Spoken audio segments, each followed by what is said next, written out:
মুহাম্মদ ইবনে হারুন 40 বছর যাবত ইবাদত করে, তার ইবাদত কবুল হয় না, তার মক্কা মদিনায় যায়, হজ কবুল হয় না। আল্লাহর এই বান্দা বড় পেরেশানি পড়ে গেছেন। কিন্তু আল্লাহর এক বান্দা, আল্লাহর এই বান্দা ইমাম মালিক ইবনে দিরহাম রহমতুল্লাহ আলাইহি, এবার আল্লাহর এই বান্দা হজ শেষ করে এবার আল্লাহর কাছে বলো, আল্লাহ রাত্রেবেলায় তোমার কাছে দরখাস্ত করি, আমি জানতে চাই গো প্রভু, আর এই যে আমরা হজ করলাম আমাদের হজ কবুল হলো কি হলো না জানতে চাই গো প্রভু, হজ কবুল হলো কি হলো না। আল্লাহর এই বান্দা এবার আল্লাহর কাছে দোয়া করে ঘুমায় গেছে। স্বপ্নে যুগে বলে, রে আল্লাহর বান্দা, সকলের হজ কবুল হয়েছে, আমি আমার এক বান্দা, ওই বান্দার হজ কবুল করি নাই। এবার রহস্য জেগে গেল, সবার যদি হজ কবুল হয়, কিন্তু কোন বান্দা, যেই বান্দার হজ কবুল হলো না, নাম হলো মুহাম্মদ ইবনে ইব্রাহিম। মুহাম্মদ ইব্রাহিমকে দেখা দরকার, মুহাম্মদ ইবনে হারুনকে দেখা দরকার। কই মুহাম্মদ ইবনে হারুন? এবার মক্কায় চলে গেলেন, ডাক দেয়া বলে, তোমরা মুহাম্মদ ইবনে হারুনকে চিনোনি? কয় খাদেম সাহেব বলে, হ্যাঁ চিনি। আল্লাহর এই বান্দা রাত্রেবেলা হেরামের কাপড় পরে 40 বছর যাবত ইবাদত করে, আবার দিনের বেলা ওই যে মক্কার মিরাম ভূমিতে গাছের তলা গায়ে ইবাদত করে। আল্লাহর বান্দার কাছে যান, এখন যা পাবেন সে ইবাদত করতেছে। এবার আল্লাহর কাছে গিয়া, আল্লাহর বান্দার কাছে গিয়া বলে, ওগো আল্লাহর বান্দা, তোমার পরিচয়টা কি? কয় আপনার পরিচয় দেন। কয় আমি বাগদাদ থেকে আসছি। কয় আপনার নাম তো অনেক শুনেছি। কয় ভালো কথা, এবার আপনার পরিচয় দেন। কয় হুজুর, আমার পরিচয় কি নেবেন? আমার পরিচয় নিয়ে লাভ নাই, ইবাদত করতেছি, ইবাদত ডিস্টার্ব দেন না। কয় হ্যাঁ, ইবাদত ডিস্টার্ব দিতে হবে, সকলের হজ কবুল হয়, তোমার হজ কেন কবুল হয় না? মুহাম্মদ ইবনে হারুন কয়, হুজুর বুঝে ফেলেছি, আপনি বড় আল্লাহর ওলি, সকলের হজ কবুল হয়, আমার হজ কবুল হয় না। আপনি ছাড়া 39 জন এরকম প্রত্যেক বছর আবদাল এসে, গাউস কুতুব এসে, নকিব এসে আমাকে জানায়, আল্লাহর বান্দা তোমার হজ কবুল হয় নাই, সকলের হজ কবুল হয়েছে, কারণটা কি? এবার আপনিও জানতে চাইলেন, তাহলে বলতে হয়, হুজুর আমার বাড়ি হলো সমরকন্দ, বোখারা সমরকন্দে আমার বাড়ি।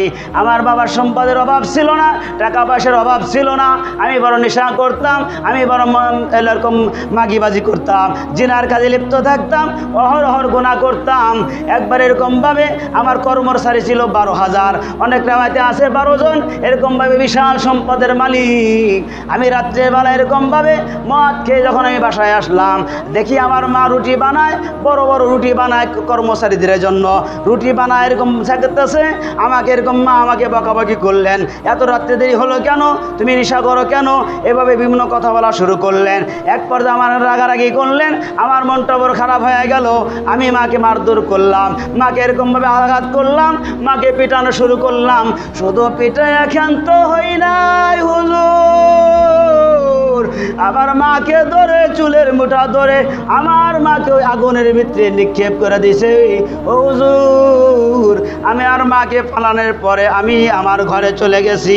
এবার আমার স্ত্রী ঘর তালা মেরে দিছে, আমার নেশা করার কারণে আমার ঘুম পেয়ে গেছে।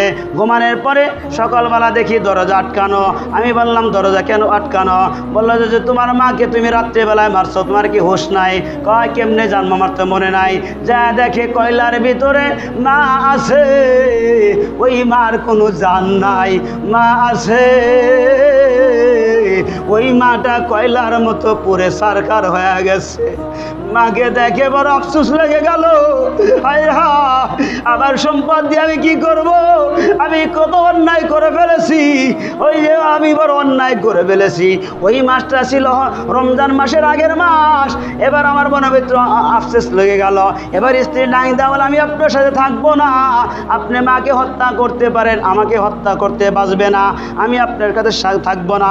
এবার স্ত্রীকে বিদায় দিয়ে দিল, কর্মচারীকে বিদায় দিয়ে দিল, সবাইকে আজাদ করে দিল। 700 দিরহাম আল্লাহ রাস্তায় দান করে দিল। দান করে দিয়া আল্লাহর বান্দা যেই হাত দিয়া মাকে কোবাইছিল, যেই হাত দিয়া মাকে আঘাত করেছিল, বাম হাতে কোরআন নিয়া ডান হাতকে কোবায় আর বলে হাত, যেই হাত দিয়া মাকে কোবায় ওই হাত রাখা যাবে না, ওই হাত রাখা যাবে না। মারে আর এরকম ভাবে মারে আর এভাবে কান্দে আর বলে হুজুর যেই হাত দিয়া মাকে কোবায় ওই হাত থাকার যোগ্য না, যেই হাত দিয়া বাবাকে কষ্ট দেয় ওই হাত থাকার যোগ্য না। হুজুর আমি বড় পেরেশানি পড়ে গেলাম, কি করতে পারি কি করতে পারি। এরপরে ব্যান্ডেজ করে এরপর আমি মক্কা মদিনা রওনা করলাম। আমার প্রভু যদি মাফ না করে আমার কেউ মাফ করবে না, আমার দুনিয়ার মানুষ কেউ মাফ করবে না, আমার আত্মীয় স্বজন কেউ মাফ করবে না। মাফ চাইলে একমাত্র আল্লাহ মাফ করবে। এই জন্য ওই মাপের আশা হুজুর 40 বছর যাবত মক্কা মদিনা ছাড়ি না। আমার বাবাজিরা মক্কা মদিনার ভালোবাসা মোহাম্মত নিয়ে যদি কোনো বান্দা ঘুমাইতে পারে, মান রানি ফিল মানামি ফাকাদ রানি, কোনো বান্দা যদি নবীকে স্বপ্ন দেখে সে যে নবীকে স্বপ্নে দেখলো। ইন্না শায়তানা লা ইয়াতামাসসালু লি, নবী বলে শয়তান আমার সূরত ধারণ করতে পারে না, শয়তান সকলের সূরত ধারণ করতে পারে, নবীদের সূরত ধারণ করতে পারে না। এজন্য নবীর উপর দরুদ পড়ে নবীকে দেখানো তামান্না করেন, নবীকে ভালোবাসেন, মক্কাকে ভালোবাসেন, মদিনাকে ভালোবাসেন, দেখবেন আমার আল্লাহ তাআলা অটোমেটিকভাবে আমার আপনার হজের সুব্যবস্থা করে দিবেন। আল্লাহ তাআলা প্রত্যেক বান্দাকে হজ না করায়া মৃত্যু দান করুন। আল্লাহ প্রত্যেকে হজ করার মতো তৌফিক দান করুন।